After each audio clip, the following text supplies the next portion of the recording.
Hey, so earlier today, I was listening to Guy Lowry, who I've listened to before. I used to listen to more, not so much now. And the reaction to my comments showed why I don't listen to him as much now, because he's kind of gone in the direction of, well, I'll just get to it, and you can discern what may, right?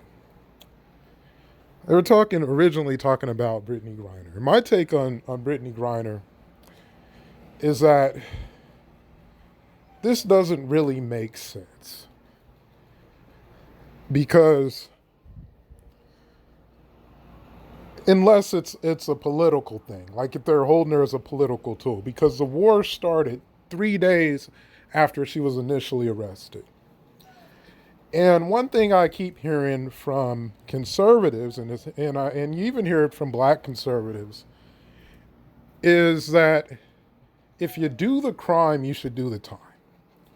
And don't go to other people's country. And that's kind of the nonsense I was getting from Guy Lowry. And the reason why I call it nonsense is you could be anywhere in the world, and if somebody, including your own backyard, you could be in your country, you could be anywhere. If somebody wants to take uh, exception or wants to tweak, misinterpret, violate the spirit of a law, and overcharge you on some bullshit, they can do it. And now you could reduce it to say she shouldn't have marijuana at all. But I'm hearing disingenuous shit from people because a lot of them don't really have a problem with marijuana being legal. They wouldn't have a problem with marijuana being legal in Russia. So they don't personally think the zero point 0.7 or so grams that she had is a big deal. But then if you're saying it's Russian law, well, in no place should you justify someone misinterpreting the law. And this is why I say it's misinterpreted. For less than a gram for what she had, that's like a week in jail, minor fine. Now, if you're somebody who thinks marijuana should be legal, that's too much. That's crazy. Why are you putting people in jail? Okay.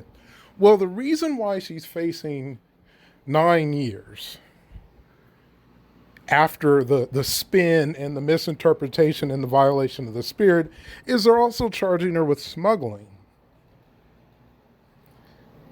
Now, the reason why you have harsh smuggling laws, and I have to explain this to, like, American conservatives are dumb, and then you have, like, ideologues, and I warned about this back 2018 Black Powers Meta, is ideologues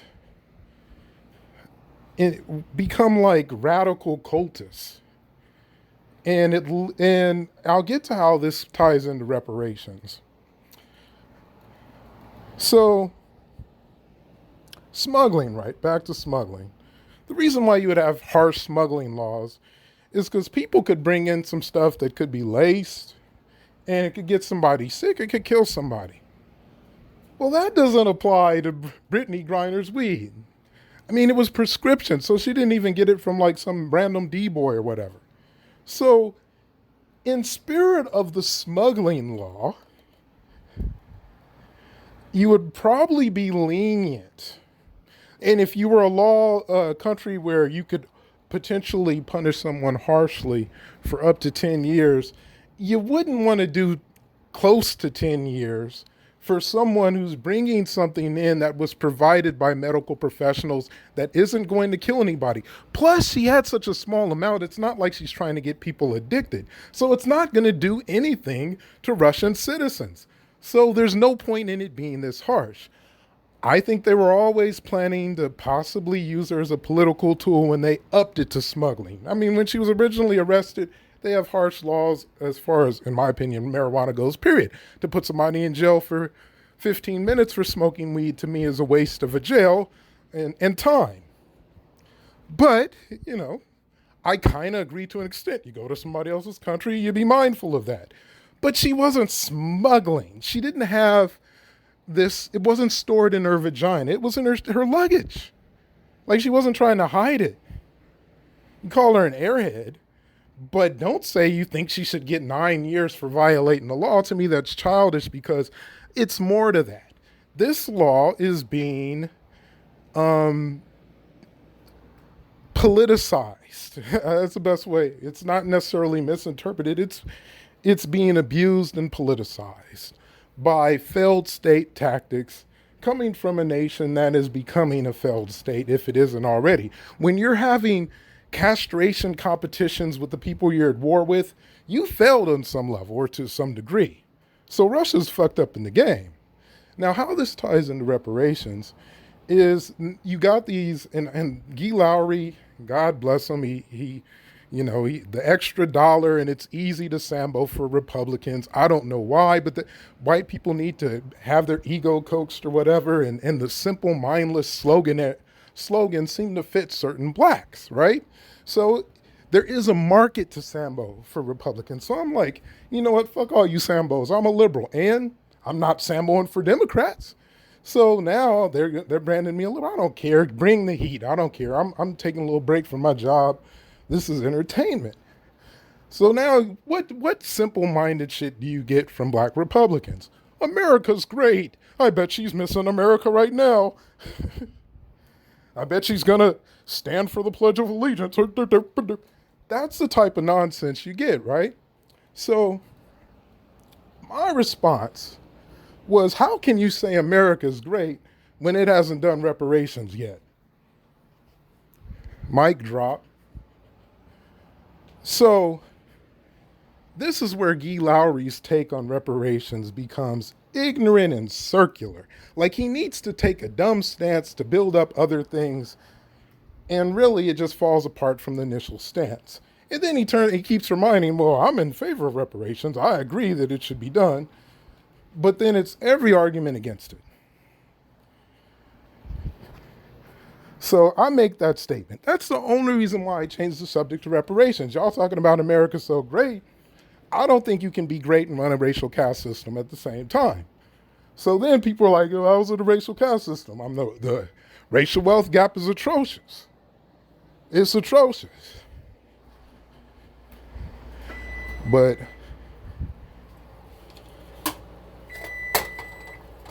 I think, I got to check on my food since the timer's beeping.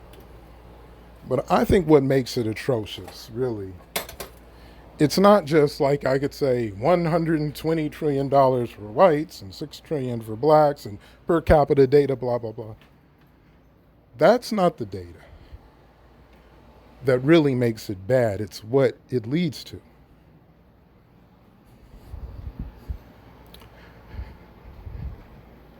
Because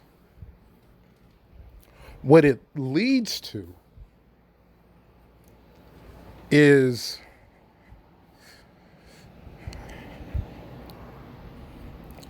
there being 6 good black neighborhoods in the entire country. But I could pretty easily name 6 black neighborhoods that were ran off, flooded, burnt to ground, bombed, poisoned, frauded, and intimate domained.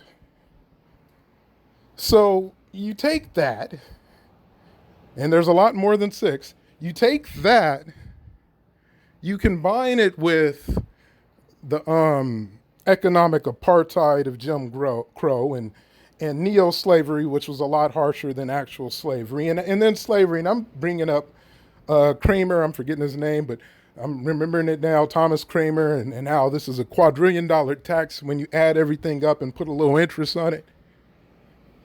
So now this is where you have to build an argument that's faulty. For now, all of a sudden, I have to be somebody who is waiting on reparations, waiting on from somebody to do something for him. And then even before he said that, the argument was, well, you got to convince white people. What do you say to white people who say they didn't own slaves? I tell them it's a dumb argument because I didn't spoil the reservoirs, but we still use taxes that I pay into to fix the reservoirs. I didn't steal land from Native Americans. They still getting reparations. And in relation to that, and I could go on and on because we're the reparations capital of the world. I didn't mess with Uzbekis. I didn't mess with I didn't harm people at the border. I wouldn't do that. I didn't do any of this stuff. Hardly. I'm trying to think, like, what have I contributed that caused America to come out of pocket? I can't think of anything. But in addition to that, he shows his ignorance because he brings up Tariq Nasheed and the 20 trillion, and that would wreck the economy. I'm like, no, it wouldn't. We spend about, last I looked, before COVID, I think it was like 3.9 trillion a year. And this is where I kind of can be more patient with people being ignorant.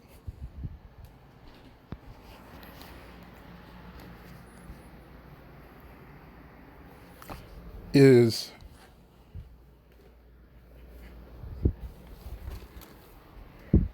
because this is something that was new to me. Modern monetary theory about where we get this money that the government prints. And how much do you have to print before the actual money on the ground causes inflation? Because that's all it's bound to. At the local level, taxes. At the federal level, we just print that shit. And yes, if we print a ridiculous amount, if we print $100 trillion and threw it everywhere in a day, it would devalue the dollar. But 20 trillion to the descendants of slavery, economic apartheid, them cities I named, and all those human rights violations, a $250 tax, 20 trillion in a day, I don't think that devalues the dollar. Are white people in Montana going to start selling their cars for ridiculous prices because black people went from being a bottom caste to even with them? Because that's where the $1 trillion is about. That's what it's about. We can't do a quadrillion. We can't do 100 trillion. I mean, you could probably do 100 trillion in like 200 years, of course. But you can do 20 trillion, and you can do it fairly quickly. Now, I think it should be stretched out, and I think it should be stretched out to the point where you could run a surplus while you're doing it. So it's not a thing at all, from my perspective. Now, if Tariq Nasheed is like pushing for, let's do 20 trillion, bam, right now, I think economists need to discuss the impacts of that in certain locations, but it's not going to be major like G. Lowry is talking about. So then, because you're building off a faulty argument, he has to shift to this black girl in Texas. I don't know her name, little young lady. But she came up with an idea of making better lemonade by using her grandma's old recipe that had flax seeds, and she added some honey to it. And this went to being like the bomb shit that black people always create. But because you have this huge wealth gap, she was bought out. Now it made her a millionaire. I would have sold the lemonade too. I'm like, you want to buy my lemonade recipe for how much? 8 mil? Oh, hell. I would have done it. Now, if I was making a killing, that's different. But from what I understand is she was a lemonade maker in very small time, like outside on the street distributor. She's not going to go from that to controlling an industry. So, good story, great story. Now that becomes why we can't do reparations. But I'm in for it. But why don't you invent the better blah, blah, blah, and you can have reparations? No. First, and the only reason why I brought this up is because it defeats the stereotype. I want to be clear about this.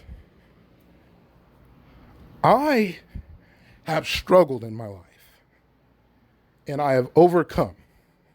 I'm not proud and braggadocious about how much I've overcome and how much I make, but I won't say I'm comfortable, but it would take me losing my job and a year to burn through my savings. And that's not including the savings accounts that I have for my sons.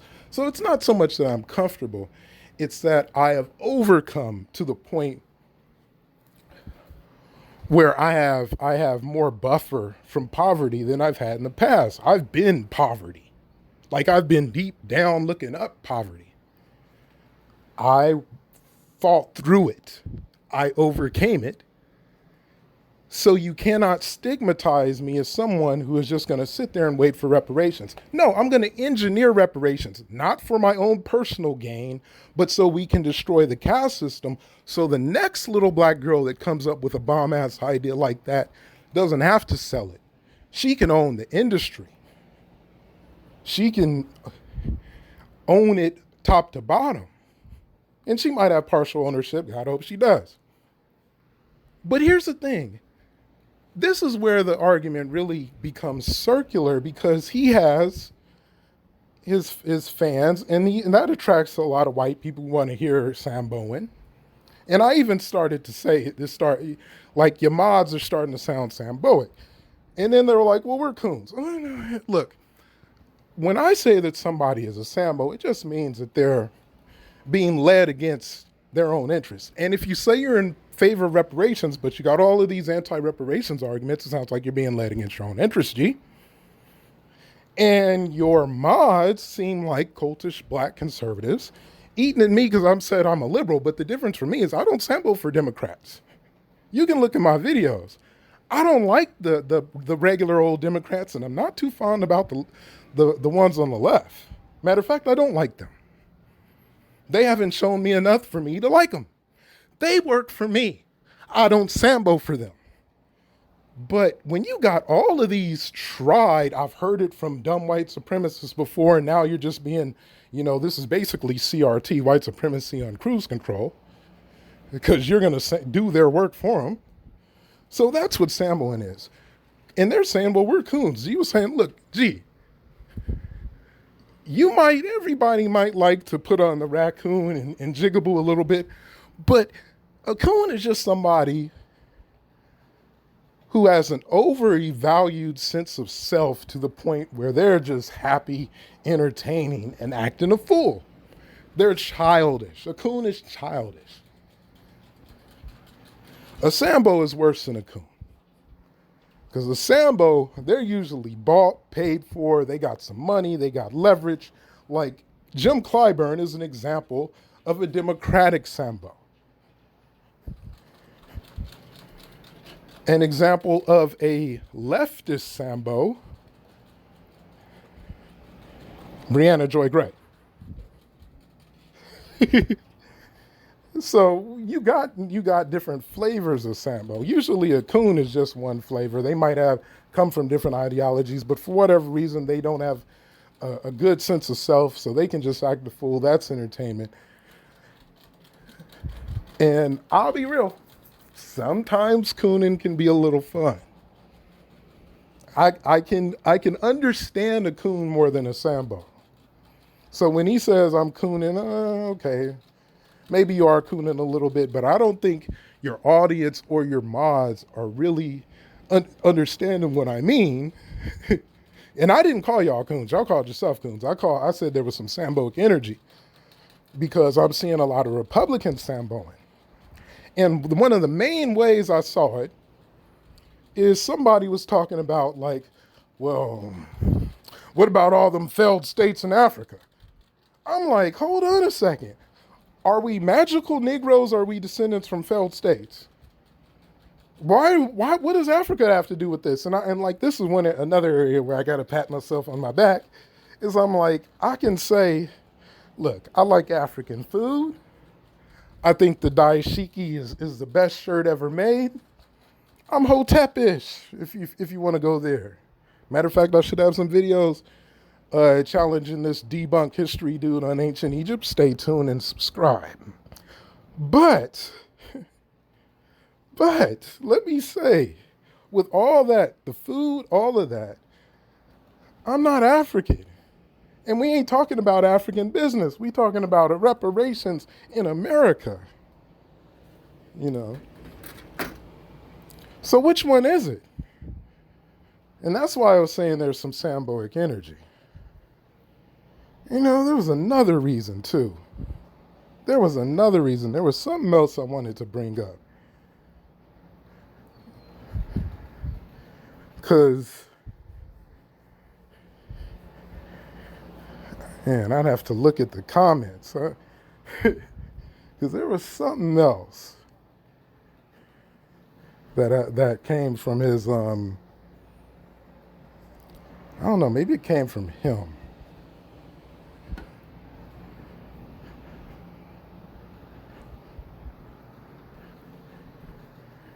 I mean, because, yeah, like you talk about reparations, you're going to get lazy shamed. Then they're going to try to deny the racial wealth gap. And I'm like, you know, the raw numbers, especially when you look at liquid wealth, because liquid wealth is money that you can turn into money faster, like a car, some gems, jewels, and all that. When you look at liquid wealth, the wealth gap is to the point where it can't help but to be a caste system. And anybody, like if you see some black people that got some money, you're looking at unicorns in context.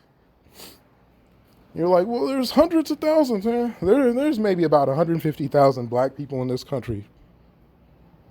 I don't know how it shakes out when you take out flat blackness and all that, but there's maybe 150,000 that can walk outside heel toe, you know, with a little bit of strut. But for the most part, we don't have it like that, man. And that's why I said 100, that's not enough to fill up black neighborhoods. You know, especially when you've been scattered by all kinds of terrorism and stuff. But let me see, what was it? What was it?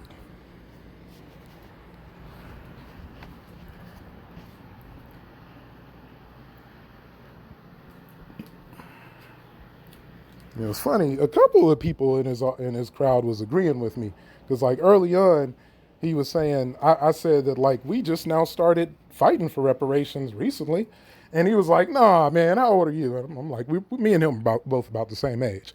I'm like, "Look, before who was talking about reparations? The Nation of Islam, and they weren't too serious about it.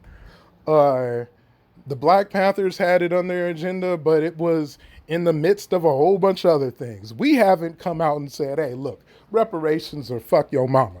We've never done that until 2018. And it shook the world. And this, okay, this is what, in relation to what I was talking about, I talked myself back into my memory. And I'm going to leave it at this. Because you can't say that America's great without reparations and then turn around and say the reason why you can't do reparations is because America's racist. Because you can do reparations. We do, like I said, reparations, this is the reparations capital of the world. But if you can say you can't do it for black people, then how are you going to say America's racist and it's great? You can just be racist and great? Well, I guess we can run a racial caste system. We might not see it as such, but I go back to the neighborhoods. You know?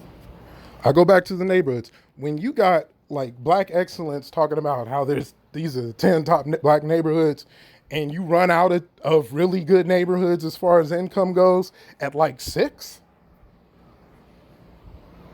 So yeah, that's a problem. And then you're gonna say it's never gonna happen because of white people, but I'm like, since I've been alive, I've seen things become a lot more popular. I mean, gay marriage, Obama sold that. And there was one point, gay marriage was in the teens. It's in like last, I looked this in the 70s as far as people believe that gays should be able to get married. It's in the 70s. Marijuana. Man, they talked down marijuana to the point where marijuana was less popular than gay marriage. Now it's more popular than gay marriage. Last I looked, people think marijuana should be legal. You engineer something by arguing it up as an advocate. Not by speaking for white people, because when I talk to white people and I break it down like I just did, and I challenge these arguments like I just did, they start talking about, okay. And I think like even white conservatives, they almost look at it like, okay, it wouldn't cost that much money. Maybe we can use that as like as a last ditch thing. Because right now we're doing too well shitting on you niggas. So CRT, you get away from me with the CRT stuff. And then they run away. But in the back of their mind, the gears are churning. I actually have a harder time with like the heel type of fake liberal and all that. So that's it. Because I wanted to mention how a lot of this becomes, it can become more popular if you aren't running like this cultish black conservative thing where, what did White Daddy say? I need to sambo for him, so I'm going to say it too. That's what you're getting.